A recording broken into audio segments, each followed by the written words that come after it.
Welcome once again to Lehto's Law. Here's Steve Lehto. Jeremy sent me a note and said, Steve, check out this story involving somebody who had an RV nightmare. And normally, hearing about someone who's got a nightmare with their RV is not a big story because it happens so often.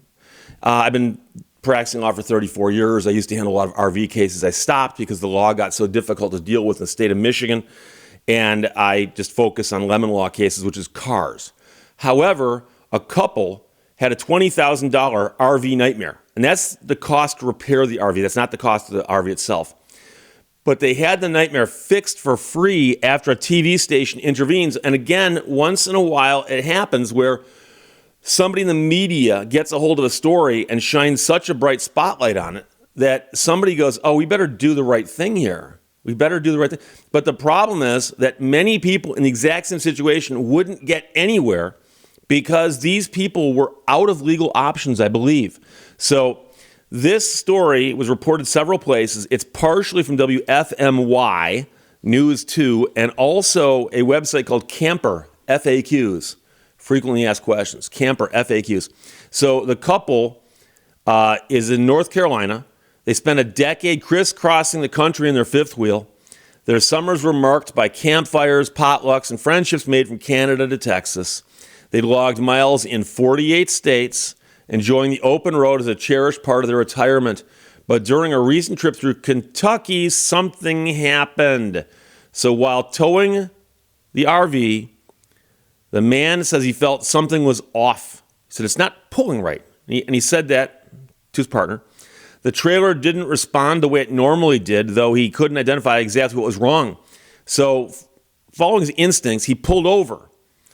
And then he took the RV to a repair shop. Mechanics there discovered multiple cracks in the frame. Pieces of the substructure fell to the concrete when sections were removed. And if they had kept going, the trailer might have separated from the truck entirely. Now, the RV was only 4 years old, but that puts it out of warranty in most cases. Many RVs have got a 1-year warranty, 2-year warranty. 4 years? No. So the repair bill approached $20,000. Now, the couple said they couldn't afford to pay $20,000 to have the trailer fixed. So it sat at the Kentucky shop for months as they tried to contact the dealer, the manufacturer, and the frame builder. And you have to understand that RVs often have a whole plethora of people who supplied the various componentry to it. So the frame is often built by one company, the house unit or the top part is built by another, then all these things inside of it are built by somebody else. There's usually a manufacturer who assembles the thing and sells it to a dealer. Dealer then sells it to you, the end user. So there's usually a selling dealer, a manufacturer, and a bunch of component part suppliers. And so they were trying to deal with all these different people, but they said they were getting nowhere. So somebody suggested they contact WFMY News 2, which is a CBS affiliate in Greensboro. And they have a consumer advocacy team, 2 Wants to Know. The station reached out directly to the dealership, the manufacturer, and the frame company. Now, here's the interesting thing. It's not clear from this story if any one of them stepped up or if they all kind of pitched in. But I've often seen cases where there's a bunch of defendants where if they wanted to, they could all just kick in a little tiny bit and take care of something. And so the fact that here's somebody with this frame falling apart on their RV after 4 years, there's no allegations that it's their fault. It's the allegation is that it was somehow put together wrong. So the woman says it was a blessing. I don't know what you said, but you got it going. We're grateful. Because after they contacted WFMY, the trailer was repaired at no cost to them. And now they're back on the road sharing photos from the travels once again. But again, we don't know whether the frame manufacturer stepped us, we'll take care of this, or if the final assembler did that. I can tell you, though, that if a lot of frames get sold by this company to the main company that builds them, you'd think they'd have some leverage to say, hey, look, if we're going to keep buying your frames, you should, number one, take care of this customer. Number two, solve this problem. But they did not say what the make and model of the RV was. And the TV station speculates there may have been a non-disclosure agreement. So as far as an exact make and, hey, if I ever have an RV from these people, I can do this. That's not here. But they do give some tips here. This is from Camper FAQs about what you should do if you ever have structural or warranty issues. Number one, listen to your instincts. The man's sense that something wasn't right led him to pull over, which was good. Two, document everything. And nowadays with cell phones that take pictures, you got cameras on phones now. Photograph and document everything. Everything. You have no idea how many cases I've been involved in, involving RVs, cars, boats, you name it, where somebody describes something to me. And then you describe it to the other attorney. And especially in the old days before smartphones. Oh, it'd be nice if we had a photograph of that. Well, nowadays, there's no excuse not to have one. Contact the dealers and the manufacturers and report the problems in writing. Ask for an inspection or repair authorization and keep a record of all your correspondence. And then escalate if necessary, but understand escalation may or may not work depending on where you are on the time frame.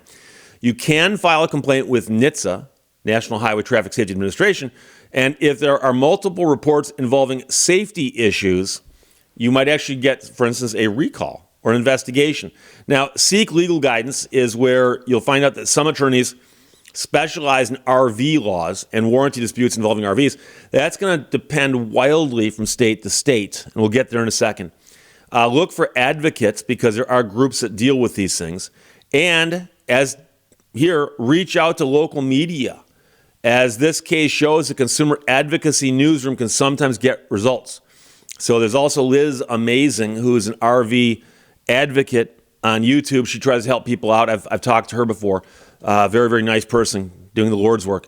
But understand that the media won't always do this. And I knew a woman in Detroit who was on one of the big network affiliates.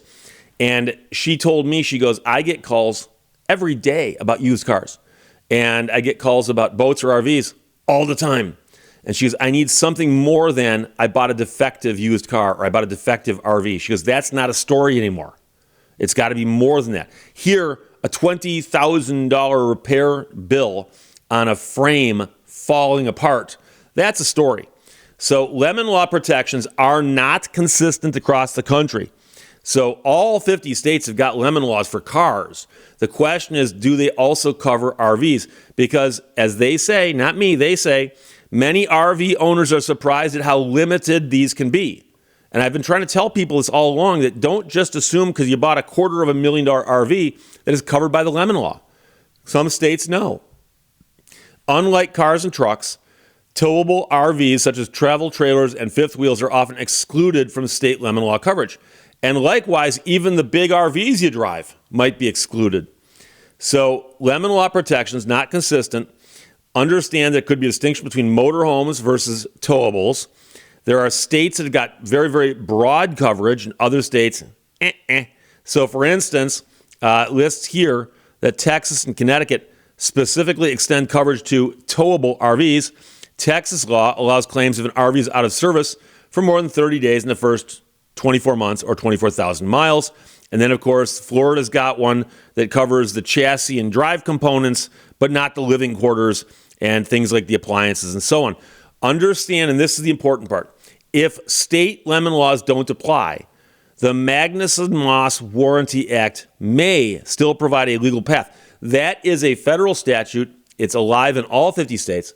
And it says specifically, if you buy something with a express warranty on it, or actually any kind of warranty, but we're looking mainly at the express warranties here, that if the manufacturer can't repair the product or replace the product for you within a certain period of time, you can go after them for that. And you might say, but Steve, that sounds like the lemon law. Well, the lemon law's got a bright line number in it. This many repair attempts, or this many days in the shop. Mag-Moss doesn't do that. But the other problem you have is that quite often the manufacturers and the dealers of these RVs will have you sign all kinds of documents saying that, number one, you'll never sue them, you'll only arbitrate against them in a venue they get to choose and so on. But it becomes a quagmire. And so, like I said, I don't even handle these, and I don't actually know any attorneys in Michigan who handle them. So new purchases only, generally speaking. If you bought a used vehicle or a used RV, there's not a whole lot that can be done for you. Keep in mind that repair attempts might become important. So anytime you bring it in for repair, document it. Make sure they give you a repair order. That's just always the case. And then understand that some states require arbitration with a manufacturer before filing a lemon law claim. But also, many dealers, when they sell you the RV, are going to say, by the way, buying this from us, you agree that you will never sue us. You will only arbitrate the claim. It's also not uncommon that a dealership will sell you the RV as is, meaning that if you have any claims, don't come to them, go straight to the manufacturer. And that does take away some leverage you have as a consumer otherwise that you might have. So it's a situation that worked out really well for this couple, okay? And that's cool. That's cool. But it's highly unusual. And the main thing that happened here is the couple had a very severe issue with their RV, and it looks like it was a manufacturing problem with the frame. And it's going to be a $20,000 repair. Nobody would work with them until the TV station got involved. So it's WFMY News 2. Jeremy sent this. Thank you very much. Also, Camper FAQs that ran this couple's $20,000 RV nightmare fixed for free after a TV station got involved. Questions or comments? Put them below. Let's talk to you later. Bye-bye. Thank you for watching Lehto's Law. Do something unusual today. Accomplish work on the computer.